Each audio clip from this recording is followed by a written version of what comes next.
À la une ce soir. Ce que j'ai vécu, ce que ma famille a vécu, mes proches, le Parti libéral du Québec a vécu, c'est quelque chose qui ne doit plus jamais se reproduire. Pablo Rodriguez brise le silence. L'UPAC ne l'accuse de rien. De ce que je comprends aujourd'hui, après avoir discuté avec les enquêteurs, c'est qu'ils arrivent à la conclusion qu'il n'y a jamais eu de brownie, donc jamais de stratégie d'achat de vente. Riposte tarifaire d'une ampleur inédite visant près de 700 produits américains. On est dans un conflit commercial qu'on n'a pas choisi. On va se tenir debout pour nos travailleurs, pour nos industries, pour nos entreprises. On va se tenir debout pour notre langue française. On va se tenir debout pour notre culture. Et une légende du country s'éteint. Jolene, Jolene, Jolene, Jolene. Dolly Parton est décédée à Nashville à 80 ans. Il est 17 h. Voici votre Nouveau Info.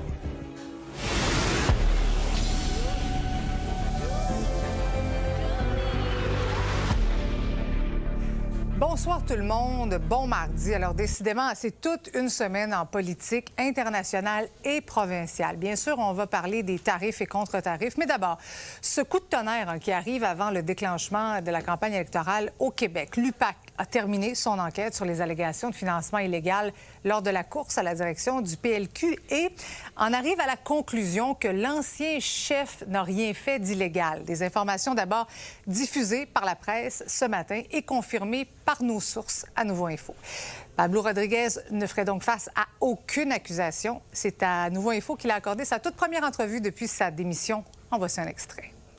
Est-ce que vous savez qui vous en voulait? Qu'est-ce qui s'est passé? Est-ce que vous avez fait même, vous, votre propre enquête pour savoir, mon Dieu, Non, où est-ce que je l'ai échappé? J'ai pas fait d'enquête. J'ai volontairement, comme témoin, volontairement participé aux enquêtes à la fois du PAC et du directeur général des élections. Mais il y a définitivement des gens qui voulaient me nuire. Je vous dirais que ça a marché par ailleurs. Est-ce que ça a été difficile? Extrêmement difficile. Mon père me disait toujours deux choses. La première, il me disait, la politique fait sortir ce qu'il y a de plus beau et de plus laid chez l'être humain. Moi, je pense que je l'ai vécu dans tous les sens. Vous avez fait le tour, vous avez fait le 360. Non, je l'ai fait le tour, Marie-Christine. L'entrevue sera présentée à 17h30 avec des réactions. Jean-François, d'ailleurs, que tu as recueilli. Mais d'abord, il faut parler de cette crise des tarifs avec les États-Unis. Sabrina, le Canada qui passe en mode attaque pour faire mal à l'économie américaine. Ouais, on parlait de cette fameuse riposte dollar par dollar. Eh bien, ça a été annoncé aujourd'hui. Ça va toucher 27 milliards de biens qui proviennent des États-Unis. Qu'est-ce qui va être touché exactement? On va aller le voir ensemble. Donc, il y a des droits de douane de 50 qui seront appliqués aux produits laitiers, aux parfums, les portes et fenêtres, la vaisselle. On parle également de tarifs de 25 sur les gros appareils électroménagers, les tapis et les textiles. Bien sûr, ce ne sont que quelques exemples. Également, il faut dire que la liste ne comprend aucune mesure concernant le secteur de l'énergie. C'est quelque chose qui avait été parlé, on le sait, au cours des derniers jours et des dernières semaines. Mais bon, somme toute, tout ça, ça a été annoncé aujourd'hui par notamment les ministres du Revenu et de l'Industrie qui en ont fait l'annonce aujourd'hui lors d'une conférence de presse à Ottawa. La riposte canadienne va donc entrer en vigueur dès le 8 septembre. Nous n'avons pas choisi ce conflit commercial. Nous devons nous tenir debout et défendre nos intérêts. Jamais nous n'accepterons qu'un autre pays nous dicte la voie à suivre. Nous devons agir avec urgence pour protéger les travailleurs, les entreprises et les industries stratégiques du Canada. Ce qui a été annoncé, c'est qu'il y a 7,5 milliards de dollars également qui seront offerts aux entreprises pour tenter de se sortir, en fait, de cette crise tarifaire. Il y a le premier ministre, Mark Carney, aussi, qui a mentionné avoir parlé avec ses homologues aujourd'hui. Question de parler, justement, de cette réplique tarifaire. Et il y a eu beaucoup de réactions, notamment celle du Bloc québécois, qui considère qu'il faudra continuer d'en faire plus pour les entreprises et les travailleurs. Oui, Sabrina, il faut dire que le président Trump s'est attaqué au Canada de nombreuses reprises aujourd'hui sur les réseaux sociaux. Bien sûr. On avait pratiquement de la misère à suivre ce matin et ça a commencé quand même très tôt. D'abord, cette première publication qui a été mise en ligne un petit peu avant 7 h du matin, Donald Trump qui a dit que les États-Unis envisagent sérieusement de rebaptiser le lac Ontario lac Amérique. Ensuite, il a écrit à quel point il aime les Canadiens français, que ce n'était pas un enjeu dans les négociations. Il a même dit que le président, c'est une invention de Mark Carney, qu'il le traitait de faible. 9h40, autre publication. Cette fois, il accuse le Canada d'arnaquer les États-Unis. À 10h, il a réitéré que les États-Unis ont perdu des dizaines de milliards depuis les 10 dernières années. Puis sur l'heure du midi, bien, il y a même la Maison-Blanche qui est revenue sur le lac des Amériques. Vous allez le voir. Et voici ce qu'a répondu Mélanie Joly là-dessus. We'll always call it Lake Ontario. Great Lakes. Period. We're proud of our Great Lakes. Et dans les autres réactions, bien sûr, Doug Ford aujourd'hui qui a fait la tournée des grands médias américains, CNN, Fox News également, pour dire à quel point les tarifs vont faire mal en fait aux Américains. Merci Sabrina. Je poursuis la discussion avec Jean-François à Québec parce que la première ministre Christine Fréchette qui semble à première vue satisfaite de la réplique d'Ottawa. Oui, Christine Fréchette qui a répondu en début d'après-midi sur les médias sociaux. Il faut dire qu'elle a eu la chance de parler récemment avec Mark Carney. On le sait hier, notamment là, du côté de cette annonce à la Davie à Lévis. Elle dit constater donc que le message a été entendu pour ce qui est de l'aide directe aux entreprises et aux travailleurs. Elle dit cependant le Canada devait répondre « Je serai solidaire dans cette riposte, mais je ne ferai aucun compromis lorsqu'il s'agira de protéger nos emplois et les intérêts du Québec. » Si le Parti québécois, lui, craint que la riposte, Jean-François, dollar par dollar préconisée par Ottawa, vienne nuire aux PME du Québec. Là.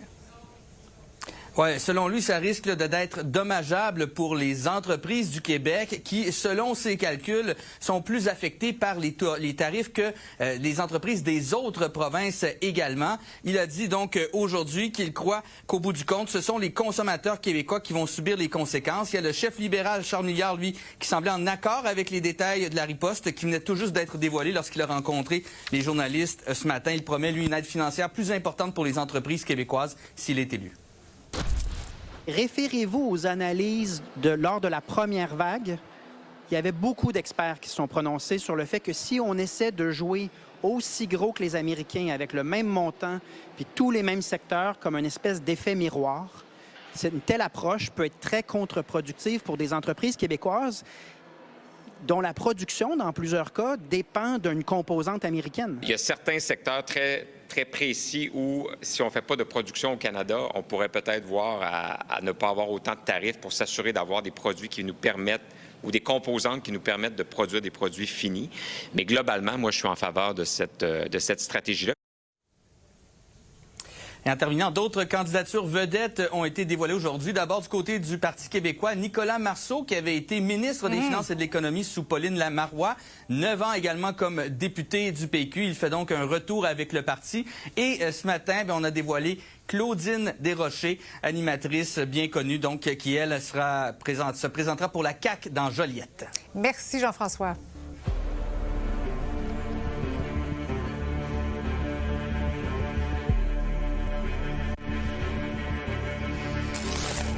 Je poursuis maintenant avec notre collaboratrice Antonine Iaccarini. Bonsoir, Antonine. Bonsoir, Marie-Christine. Alors, d'abord, de manière générale, le plan de Mark Carney est bien accueilli, mais il y a quand même le premier ministre ontarien qui veut aller plus loin.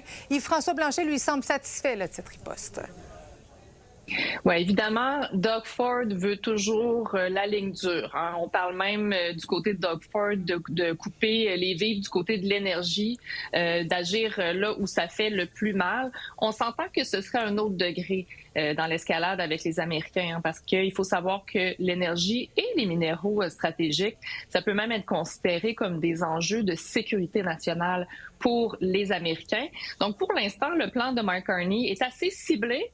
L'objectif, enfin, c'est quoi? C'est de faire le plus mal possible à notre adversaire et de se faire le moins mal possible à nous. Donc, vu que les tarifs que nous, on met en place, ça affecte les importations, il faut s'assurer d'être capable de s'approvisionner autrement. Donc, des secteurs où on est capable d'aller chercher des alternatives. Et si ça peut faire un peu plus mal aux États républicains, et notamment à des États clés pour les républicains, ça peut avoir un impact supplémentaire. Oui, pour Québec, on l'a vu avec Jean-François, les différents partis ont réagi à ce plan, à cette riposte. Charles Milliard qui veut aider lui aussi les entreprises québécoises. Donc, c'est une annonce qui fait du sens dans le contexte actuel?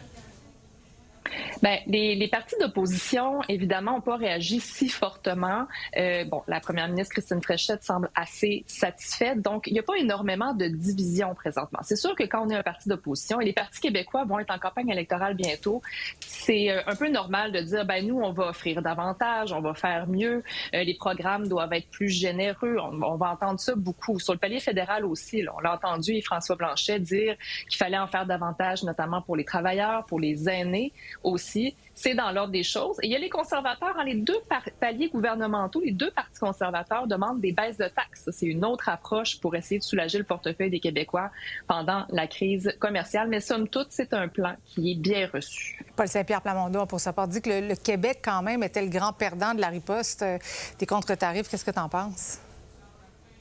Bien, évidemment, on a des secteurs qui sont visés par les Américains présentement, donc l'agriculture, le secteur de l'aluminium.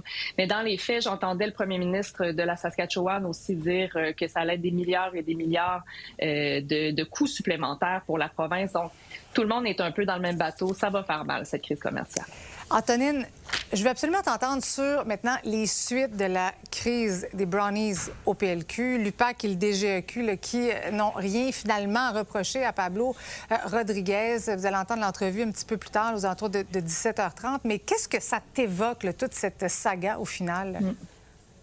Je pense qu'il va falloir tirer des leçons de tout ça parce que, évidemment, des allégations, des rumeurs, des captures d'écran, de textos, peut-être que ça ne devrait pas être suffisant pour démolir la carrière politique de quelqu'un. Puis là, on parle de M. Rodriguez qui t'a donné une entrevue fort intéressante.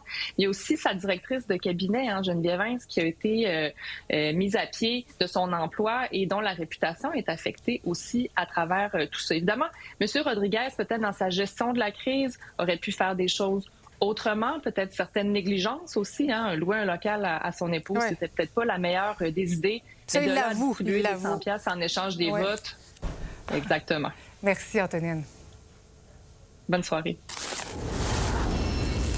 Le signaleur de 25 ans, heurté par un avion sur le tarmac de l'aéroport Montréal-Trudeau, a succombé à ses blessures. L'accident est survenu vers 19h30 hier soir, alors que l'appareil de la compagnie French Bee, destination de Paris, était manœuvré pour quitter le terminal.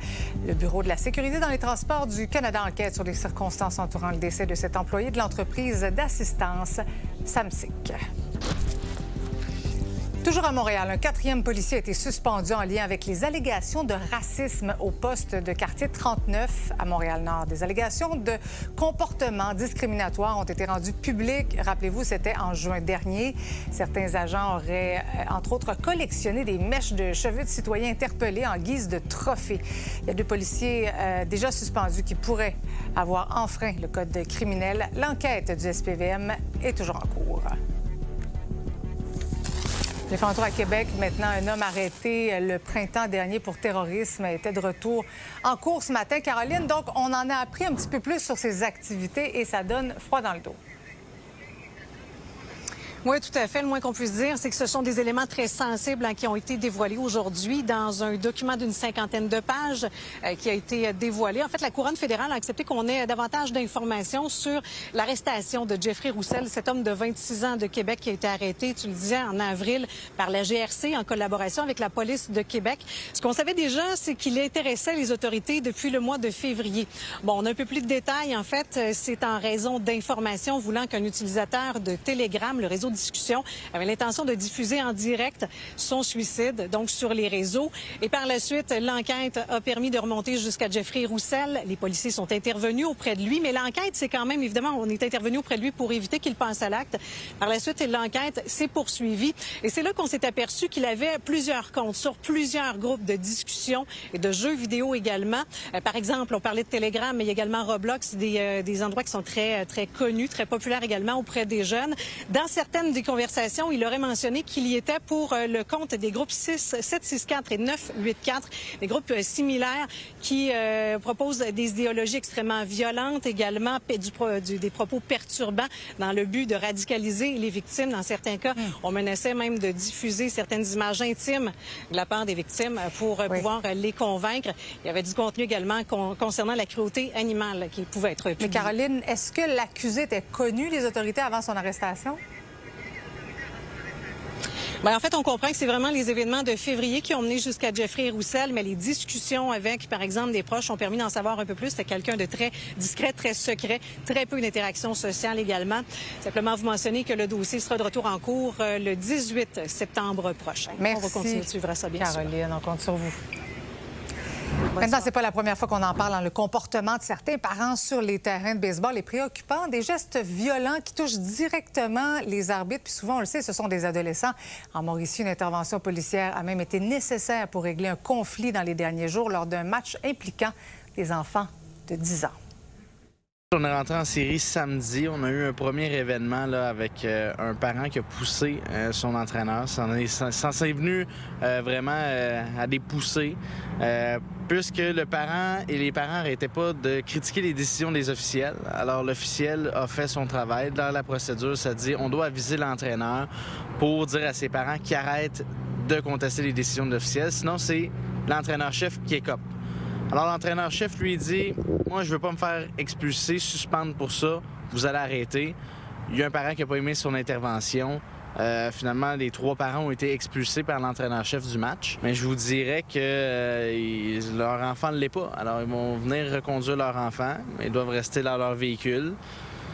Honnêtement, on n'a pas beaucoup de... On a comme les mains liées un peu. Pour vous donner une image, là, le frappeur d'après cette intervention-là, parce qu'on a continué le match après... il est arrivé au bâton, il a eu son premier lancer. Puis il s'est retourné vers l'arbitre, il a dit « Moi, je peux pas continuer. » Il est allé en courant vers son entraîneur, puis il a donné un câlin. La situation avec les officiels ne date pas d'hier. Il y a 2 ans, un entraîneur-chef a pourchassé un arbitre sur le terrain de baseball. Un épisode qui démontre jusqu'où certaines situations peuvent aller. Il y a un des coachs des 2 équipes qui a été pas trop content pour la décision. Puis il est sorti de l'abri un peu en courant. Puis on a essayé de gérer ça comme des professionnels, puis il était sorti du terrain. On n'a jamais pensé à arrêter d'arbitrer. On dirait, j'aime trop le baseball, j'aime trop être sur un terrain. Malgré des petites situations qui arrivent comme ça, il y a tellement de belles situations aussi qui arrivent, puis des félicitations, des choses comme ça. Que je trouve que les parents, vu qu'ils se trouvent plus vieux, ils les prennent plus de haut. Puis ils se prennent plus en confiance pour leur chialer après, tandis que c'est exactement pas la chose à faire, parce que si on veut garder des arbitres, si on veut garder des matchs de baseball, il en faut. Nos arbitres, la moyenne d'âge ici, dans le secteur de Trois-Rivières, c'est 15 ans. L'arbitre de 15 ans se faire dire des bêtises là, par des parents des estrades parce qu'ils n'ont pas aimé sa décision, je pense pas que c'est nécessaire. Si on parle d'un événement où il y a eu des voies de fait, des menaces, du harcèlement, à ce moment-là, il peut même y avoir jusqu'à une arrestation. Donc, si jamais là, il y a quelqu'un qui nous appelle, il y a une plainte qui est formulée, on va procéder à l'arrestation du parent en question, puis il peut être soit détenu, libéré avec des conditions ou autre. Si jamais il n'y a pas de geste criminel qui est posé, mais il est vraiment dérangeant, il perturbe la game, à ce moment-là, on peut être appelé également pour les assister dans leur expulsion, puis à ce moment-là, bien, la personne devra quitter. Au-delà des victoires et des défaites, Baseball Mauricie veut rappeler l'essentiel. Ça reste du baseball mineur. Après tout, le jeu doit rester un jeu. En Mauricie, William Gem pour Nouveau Info.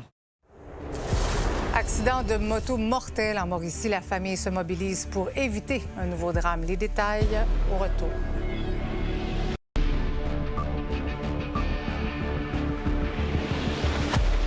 C'est Sarah Léa qui nous parle depuis le Saguenay-Lac-Saint-Jean ce soir. Noah est en Estrie, mais je commence tout d'abord avec toi, Nicolas Mauricie. La famille d'un homme qui a perdu la vie dans un accident de moto dimanche lance un appel à la prudence.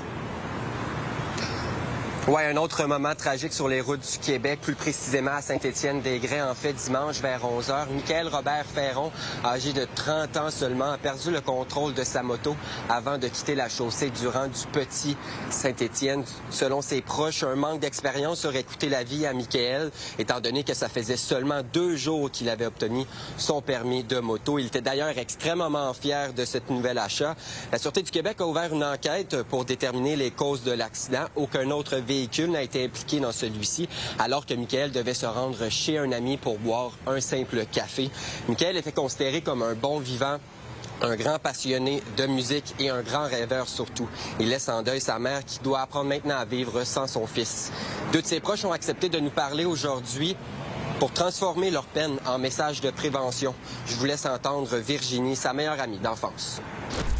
Il n'y a aucun parent, il n'y a aucun grand-parent, il n'y a aucune sœur, frère, ami qui veut enterrer un proche. Il n'y a personne qui veut vivre ça. c'est important de faire attention, c'est important d'être prudent, puis de pas avoir trop confiance. Une campagne de GoFundMe a été lancée pour aider la mère à réduire les dépenses liées aux funérailles de Michael. Oui, bien triste tout ça. Merci beaucoup, Nicolas. Maintenant, Noah, il y a de plus en plus d'intrusions de ratons laveurs dans les greniers, semble-t-il, en Estrie.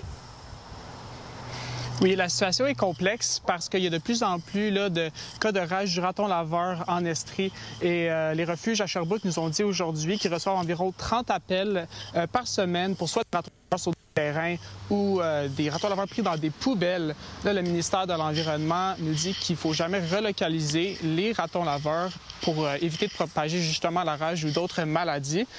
Ça a été difficile pour une madame que j'ai rencontrée aujourd'hui de se débarrasser de ratons laveurs pris dans son grenier. C'était une maman et des bébés. Elle voulait se trouver un exterminateur qui était prêt à l'aider. Finalement, quand elle a réussi à faire ça, ils n'ont même pas été capables de sortir tous les bébés du toit. La dame dénonce un peu la situation et demande plus de support du ministère. Je trouve ça malheureux qu'on n'ait pas... On n'est pas appuyé non plus, ni par le ministère de la Faune, parce que j'ai appelé la Faune. On me dit, ça vous appartient, c'est votre maison, genre débrouillez-vous, mettez une cage, attrapez le raton, mais je fais quoi après avec? Relâchez-le dans votre cour. Ça va être de les laisser à l'extérieur, puis ensuite de ça, de s'assurer qu'on met toutes les choses en place pour éviter que ça se reproduise. On peut retrouver sur le site de la ville de Sherbrooke des conseils pour éviter que les ratons se rendent dans vos greniers. Merci beaucoup. Maintenant, Sarah Léa, les policiers qui exercent une surveillance accrue alors que les élèves font le retour à l'école. Oui, le service de police de Saguenay qui a justement déployé des opérations de surveillance aux abords des écoles mardi, celles qui se poursuivent d'ailleurs jusqu'au 4 septembre prochain. L'opération Pied-Bus, rappelons-le, l'objectif donc est de réduire les risques d'accidents impliquant des écoliers et de protéger les brigadiers scolaires. Le SPS portera une attention particulière, notamment aux limites de vitesse et aux arrêts obligatoires, aux passages pour écoliers et aux signaux des brigadiers scolaires. Et le but, c'est de sensibiliser les automobilistes à la sécurité des écoliers concernant le transport scolaire. On y va surtout au niveau de la prévention, au niveau de Pied-Bus, et c'est surtout d'éviter des catastrophes au niveau du transport. Respecter le brigadière scolaire, c'est quand même 300 $, 4 points. C'est qu'on veut vraiment que les personnes respectent les signaux que la brigadière va dire. Passer sur des feux intermittents, des arrêts d'un autobus scolaire, 200 $, mais 9 points d'inaptitude. Les efforts de sensibilisation doivent se répéter année après année pour, encore une fois, sensibiliser les automobilistes au rôle qu'ils ont à jouer dans la sécurité des élèves, mais également les amendes salées auxquelles ils devront être exposés si jamais ils ne respectent pas le code de la sécurité routière. La rentrée 2025 avait quant à elle été marquée par une remise de près de 330 contraventions. Merci, Sarah Léa. Qui vous attend au cours de la prochaine demi-heure. Exclusivité d'Ouvon Info, première entrevue avec Pablo Rodriguez après 8 mois de silence. Contre-tarif canadien, on verra les impacts pour les Américains et les élections de mi-mandat. Et près d'1 million de dollars d'objets prohibés saisis en milieu carcéral dans les derniers mois. Alors, c'est un homme politique brisé qui a accepté aujourd'hui de m'accorder sa toute première entrevue en exclusivité. Pablo Rodriguez veut pouvoir enfin laver son nom et sa réputation après avoir été au cœur d'une tempête politique sans précédent. Il est surtout amer, très amer par sa fin de carrière abrupte à la tête du Parti libéral du Québec.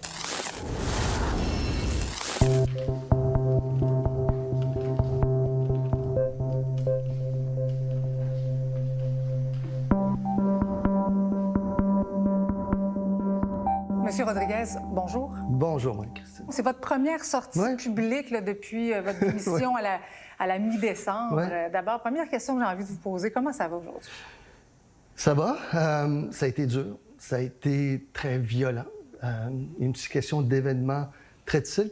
Pour moi, mais je dirais pour ma famille. C'est ça qui a été le plus difficile pour moi. Mais vos derniers 8 mois, là, on ressemblait à quoi? C'était quoi la vie de Pablo Rodriguez? Le téléphone sonnait moins souvent. Ça a été beaucoup du temps personnel. Je me suis fait beaucoup de sport, à lire. Mais ça, c'est le beau côté que vous me racontez, mais vous me racontez certainement pas vos nuits blanches, votre angoisse, certainement, avec tout ce qui s'est passé. Écoutez, non. En fait, c'est encore inexplicable ce qui est arrivé. Il y a une série d'événements basés sur rien. Et je vous dirais, Marie-Christine, que je souhaite absolument à personne. À personne. J'étais chef du Parti libéral du Québec, je ne le suis plus aujourd'hui, sur la base d'absolument rien. Il ne faut plus que ça se reproduise dans notre démocratie. On apprend ce matin dans la presse et avec les informations que Nouveau Info a pu valider également que l'UPAC a pratiquement terminé son enquête, Élections Québec également, et que personne n'a absolument rien à vous reprocher dans ces enquêtes-là. D'abord, est-ce que vous le saviez? Bien oui. Ce que vous me dites peut aujourd'hui paraître comme une nouvelle, mais pour moi, pour mon entourage, il n'y a absolument rien de nouveau. Ce qui est particulier, c'est que un parti ait perdu son chef sur la base d'allégations qui aujourd'hui ne se résument à absolument rien. Quand on apprend que l'UPAC suspecte que les fameux textos concernant les brownies, c'est-à-dire l'achat de vote pendant votre campagne au leadership, que tout ça aurait été un coup monté, mais qui, selon vous, avait intérêt à faire tomber Pablo Rodriguez? Bien, moi, j'ai toujours été d'avis qu'il y avait un problème avec ces textos-là. Il semble qu'aujourd'hui, l'UPAC arrive à cette conclusion, mais c'est certain que sans ces textos-là, il n'y avait rien d'autre. Il y a quand même une nuance importante. C'est pas parce qu'il n'y a pas de preuves qu'il faut conclure automatiquement, hors de tout doute raisonnable, qu'il n'y a pas eu d'achat de vote pendant votre course au leadership. Je ne l'aurais jamais autorisé, je ne l'aurais jamais permis, ça se serait su. Et de ce que je comprends aujourd'hui, après avoir discuté avec les enquêteurs, c'est qu'ils arrivent à la conclusion qu'il n'y a jamais eu de brownie, donc jamais de stratégie d'achat de vote. Il y a quand même eu d'autres informations, d'autres allégations qui sont sorties. Cette fameuse soirée de financement chez Emmanuel Cabral, où il a avoué lui-même avoir remboursé des employés pour contribuer à votre campagne. Qu'est-ce que vous avez à dire là-dessus? Bien, il l'a fait de son propre chef. Ça, c'est vérifié, validé. M. Cabral a lui-même dit que ni moi ni mon entourage n'étions au courant. D'ailleurs, lorsque je l'ai appris, je l'ai tout de suite dénoncé aux autorités, à la fois à l'UPAC et au directeur général des élections, parce que pour moi, c'est tolérance zéro. La commissaire à l'éthique qui blâme sévèrement la députée de Chaumédé, Sona Lacoyane-Olivier, pour avoir utilisé son bureau de comté, donc des fonds de l'Assemblée nationale à des fins partisanes. Ça, qu'est-ce que vous pouvez dire à ce sujet? Ce qui est tout à fait inacceptable, puis elle-même l'a reconnu. Elle a également dit que je ne le savais pas, que mon équipe ne le savait pas, ce qui est vrai. Mais les gens à la maison qui nous écoutent pourraient se dire Pablo Rodriguez était le chef d'un parti. Il voulait diriger le Québec, mais il ne semblait pas au courant de ce qui se passait dans son propre parti. Non, j'étais très au courant de ce qui se passait au niveau de mon équipe. Vous avez aussi suspendu Marois Risky et vous aviez dit à ce moment-là que c'était pour manque de loyauté. Loyauté envers qui? Pour moi, la question de Marois, puis je ne veux pas trop aller sur ce sujet, mais pour moi, ça a été une grande trahison. Marois, je la connais depuis longtemps. Je l'ai nommé chef parlementaire, ce qui est la plus haute fonction, avec tous les pouvoirs inhérents. Et ce qu'elle m'a fait vivre, ce qu'elle nous a fait vivre au sein du parti, moi, je l'ai vécu. Et je le vis encore aujourd'hui comme une grande trahison. Mais avec tout ce qu'on sait aujourd'hui, avec le rapport de la commissaire à l'éthique qui blâme quand même sévèrement la députée de Chaumédé, est-ce que Marois Risky avait raison de congédier Geneviève Hintz? Pour moi, Geneviève Hintz est la personne la plus intègre qui soit. Je l'ai eu l'opportunité de l'avoir comme chef de cabinet à Ottawa. Tout le monde voulait me la voler parce qu'elle est bonne. C'est vrai. J'ai toujours eu confiance en elle et ma confiance demeure entière. Quand vous regardez ça aujourd'hui, d'abord, est-ce que vous savez qui vous en voulait? Qu'est-ce qui s'est passé? Est-ce que vous avez fait même, vous, votre propre enquête pour savoir, mon Dieu, où est-ce que je l'ai échappé? J'ai pas fait d'enquête. J'ai volontairement, comme témoin, volontairement participé aux enquêtes à la fois du PAC et du directeur général des élections. Mais il y a définitivement des gens qui voulaient me nuire. Je vous dirais que ça a marché par ailleurs. Est-ce que votre nom aujourd'hui est lavé de tout soupçon? Bien, je vous dirais que j'ai jamais rien fait, je l'ai toujours su. Est-ce que tout ça, ça vous laisse amer de la politique? Parce que vous êtes parti d'Ottawa avec la volonté de devenir premier ministre du Québec. On vous a, en quelque part, empêché de réaliser votre rêve. En tout cas, toute cette crise-là vous a empêché de réaliser votre rêve. Vous en ressortez comment aujourd'hui? J'ai aucun regret. Je l'ai fait de bonne foi. Je l'ai fait pour les bonnes raisons. Je n'aimais pas ce qui se passait au Québec et je pensais que je pouvais contribuer sincèrement. Mais aujourd'hui, quand vous regardez ça avec vos 8 mois de recul, vos quelques kilos en moins, est-ce que vous vous dites « j'ai été mal conseillé, j'ai manqué de jugement » parce que je pense aussi au local que vous avez loué à votre femme, ça a mal paru. J'assume. Les erreurs, je les assume. Si vous étiez autant convaincu de votre innocence, pourquoi vous avez démissionné? Pour ma famille, avant tout. Je l'ai dit à l'époque, j'étais devenu une distraction. Oui, votre chute a été assez brutale. Oui, elle a été brutale. Oui, je le cache pas, ça. Elle a été brutale, mais ça n'enlève rien à ce que j'ai pu faire au cours de ma vie. Mais est-ce que si le Parti libéral vous tend la main, vous seriez prêt à ressauter dans l'arène politique? Ah non, me présenter aujourd'hui, non. Non. Non? Non, pas me présenter aujourd'hui. Non. C'est fini la politique? Je sais pas, mais ça serait un peu trop tôt de toute façon. Est-ce que votre nom a été injustement sali? Je le pense, oui. Qu'est-ce que vous souhaitez que les Québécois se rappellent de Pablo Rodriguez? Que j'ai donné tout ce que je pouvais, que j'ai donné de mon mieux pour une société plus juste, pour un Québec plus fort et pour un Canada uni. Qu'est-ce qu'on peut vous souhaiter pour la suite? Sérénité. Merci beaucoup, M. Rodriguez. C'est moi qui vous remercie.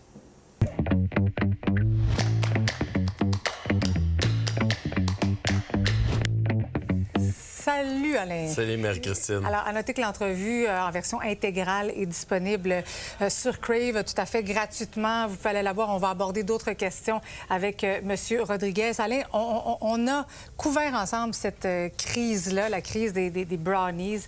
Tu l'as commenté à de nombreuses reprises également. Qu'est-ce que tu penses de ce nouveau chapitre?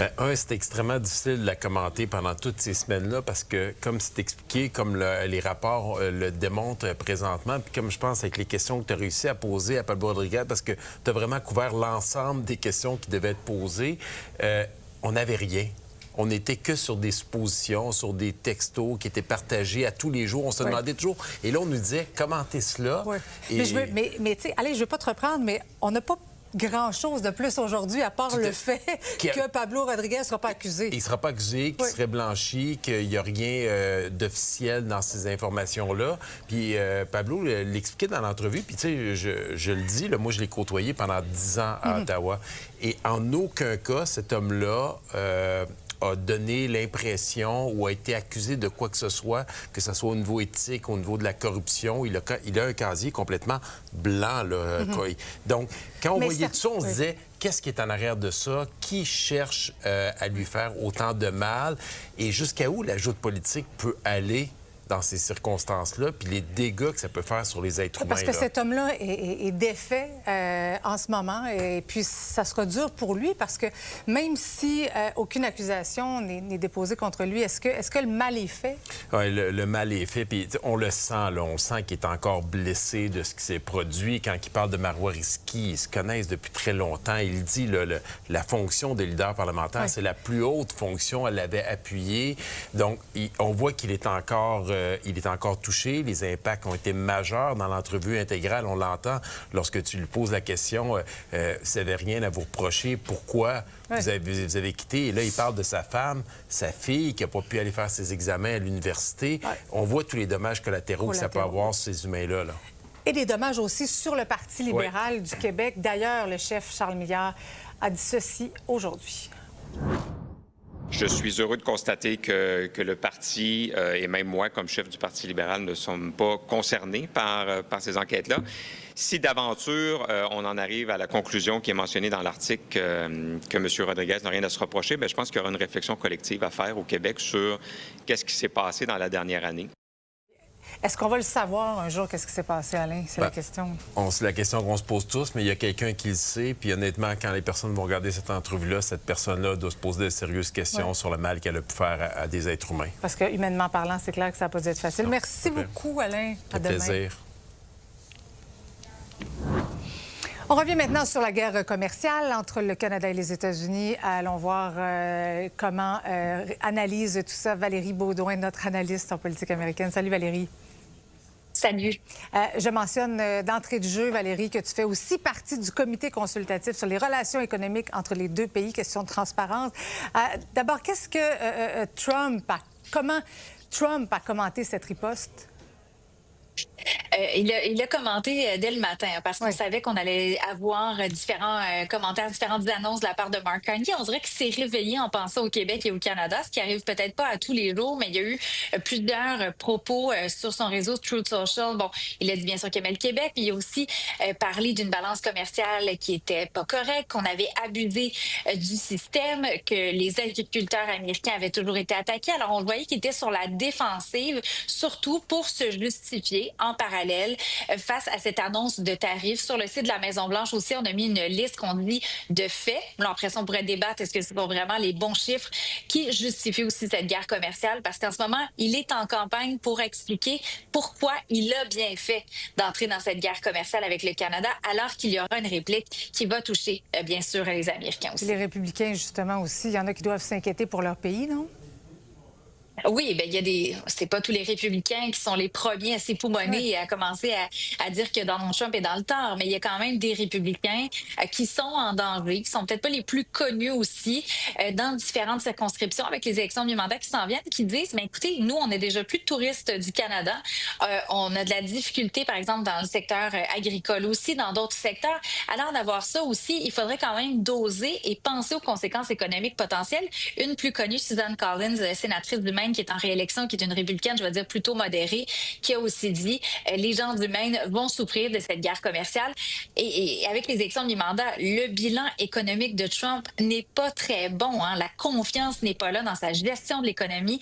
Alors, est-ce qu'il va réussir à régler ce dossier-là avant les élections de mi-mandat? On l'espère. Et du côté américain, les républicains espèrent assurément qu'il y ait une conclusion à tout ça. Oui, puis il faut dire aussi que ça a été intense entre Doug Ford et le président Trump aujourd'hui. Le premier ministre de l'Ontario a fait une tournée des médias américains avec un ton, disons, plus posé, là. Oui, parce qu'hier, on n'est pas allé avec vraiment des gants blancs. Hein. C'était dans un style même qu'on connaît un peu, un style de Trump, hein, de dire tout ce qu'on pense sans filtre. Il savait comment le piquer. Ça, c'est clair, parce que Donald Trump avait réagi très rapidement, beaucoup plus rapidement qu'après la fin des négociations. Hein. Ça a pris environ 24 heures avant qu'il réagisse. Mais pour Doug Ford, c'était plus rapide. Alors oui, Doug Ford qui a fait cette tournée plus posée, c'était plus en mode équipe Canada qu'on coupe l'électricité et tout va être terminé. Et on coupe toute relation avec les Américains. Oui, puis la riposte canadienne qui entre en vigueur, c'est le 8 septembre, hein? Oui, 8 septembre, et on verra si on se rend jusqu'en janvier 2027 où il y a des annonces de tarifs dans le secteur de l'automobile par le président Trump. On a une marge de manœuvre quand même d'ici là. Oui, ça peut bouger encore, on le sait. Merci beaucoup, Valérie. Merci, à bientôt.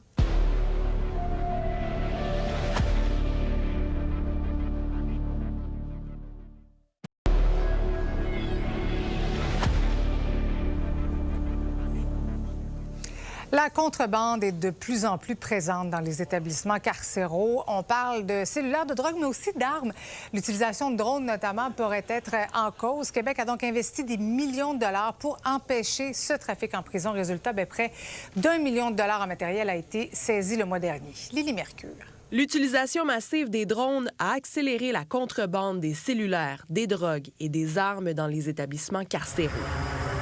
En 2023, Québec décide d'investir plus de 35 millions de dollars sur 5 ans pour renforcer la sécurité dans les prisons. En juillet dernier seulement, près de 900 000 dollars de produits prohibés sont saisis. Mais beaucoup de choses ont évolué depuis les dernières années. Mes prédécesseurs ont mis en place un système de scan corporel pour aider les agents de services correctionnels à pouvoir fouiller les personnes détenues.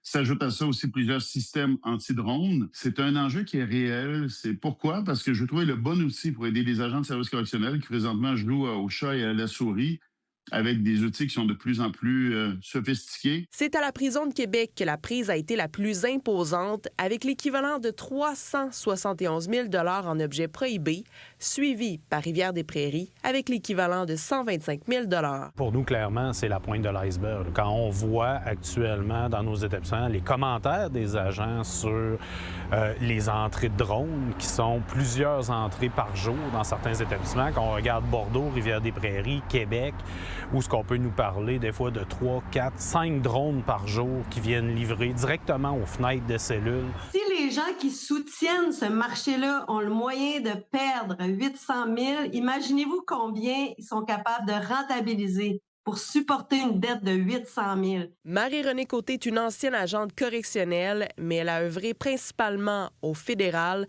qui n'est d'ailleurs pas exempt de contrebande. On pense toujours au pire. Est-ce qu'il va y avoir mort d'homme? Est-ce qu'on va avoir des collègues blessés? Est-ce que c'est très complexe, mais c'est très urgent aussi. Le syndicat des agents de la paix en service correctionnel du Québec réclame notamment l'ajout de brouilleurs d'ondes. La technologie existe déjà dans certains secteurs ruraux, mais est difficile à implanter en ville. Mais je pense qu'il existe des technologies qui pourraient quand même être concentrées dans nos établissements de détention. Il faut juste avoir les moyens de nos ambitions. Est-ce qu'un jour, ils vont être capables d'avoir des brouilleurs d'ondes à Bordeaux? C'est facile de se comparer aux voisins et d'imaginer que le gazon est plus vert chez le voisin. J'étais en Europe dans les derniers mois. Je suis allé voir ce qui existe là-bas. J'ai vu, entre autres, les technologies que l'Ukraine a développées. Parce que vous savez, dans leur guerre, présentement, il y a une grande présence de drones.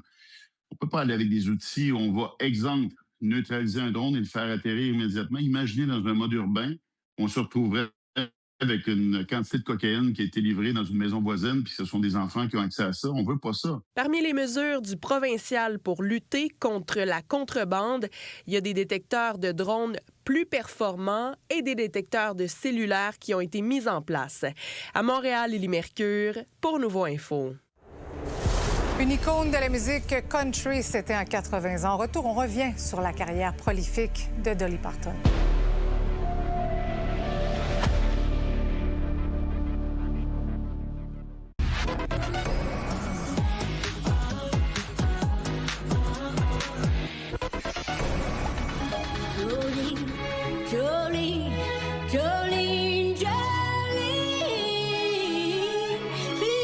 Raphaël, c'est vraiment une légende de la musique country qui nous a quittés. Dolly Parton, qui est décédée à l'âge de 80 ans. C'est sa famille qui a déposé une vidéo sur les réseaux sociaux dans laquelle c'est son neveu, Brian Seaver, qui prend la parole, qui dit que Dolly Parton était une femme de lumière, qui est probablement partie rejoindre son mari, Carl Dean, qui avait des problèmes de santé, de qui elle s'est occupée. Elle avait des problèmes de santé, elle aussi, mais elle avait donné une entrevue exclusive vendredi dernier au magazine People. Et ce qu'elle disait, c'est que j'ai des problèmes de santé auxquels je n'ai tout simplement pas prêté attention quand je veillais sur Carl, son mari qui est décédé l'an dernier. Et ce qui surprenait aussi de cette entrevue-là, c'est que malgré ses problèmes de santé, elle continuait quand même, Dolly Parton, de travailler. D'ailleurs, en septembre, il y aura un musée consacré à la vie de Dolly Parton à Nashville. Donc, elle travaillait là-dessus. Malheureusement, elle ne pourra pas voir le résultat de ce musée. Mais on comprend pourquoi il y a un musée sur la vie de Dolly Parton, parce qu'il y en a eu des moments marquants.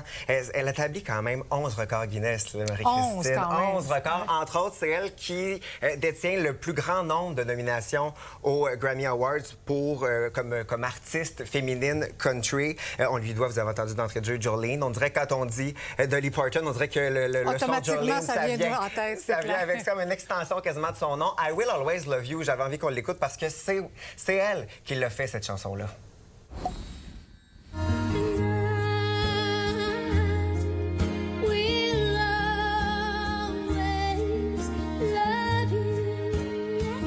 On lui doit cette chanson-là. Ça a été popularisé par Whitney Houston. C'était bien de le rappeler parce qu'on l'oublie. On pense à Whitney Houston qui l'a sorti en 92, mais ça vient de Dolly Parton. Je pense à 9 to 5 aussi, également un grand succès. Et évidemment qu'il y a eu plusieurs réactions à la suite de son départ. Donald Trump qui a dit qu'on allait mettre les drapeaux en berne dès 18 h, donc dans les prochains instants. Merci beaucoup, Raphaël. À demain. À demain. Parlons maintenant du Japon qui utilise des techniques loin de la modernité pour relocaliser le château d'Hirosaki qui vient d'être restauré. Quelques 4000 bénévoles seront nécessaires pour déplacer à la main avec des cordes et des rails le donjon historique de 360 tonnes sur une distance de 5 mètres. Un geste symbolique du vaste chantier de préservation du patrimoine. La balance de la distance, donc soit 73 mètres, pour regagner son emplacement initial sera effectuée à l'aide de machinerie contemporaine, heureusement. Bonsoir, Michel.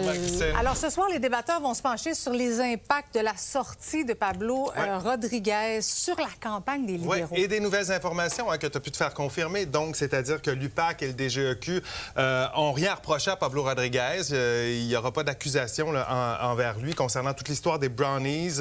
Donc, qui aurait été un système d'achat de vote en faveur de Pablo Rodriguez lors de la course au Parti libéral en 2025. Oui, en effet. Dans l'entrevue exclusive qui t'a accordée, et Pablo Rodriguez a répété qu'il n'y avait rien à se reprocher, puis il dit enfin, la vérité sort. Alors, quels seront les impacts sur la campagne? Est-ce qu'on peut penser que tout ça, c'est derrière le parti ou pas? Cette nouvelle information aidera-t-elle la campagne du Parti libéral du Québec? C'est la question du débat de ce soir qu'on fait à 22h30. Intéressant. Merci beaucoup, Michel. Bye bye, bonne bon soirée. débat. Excellente soirée à notre antenne. On se retrouve demain, 17h.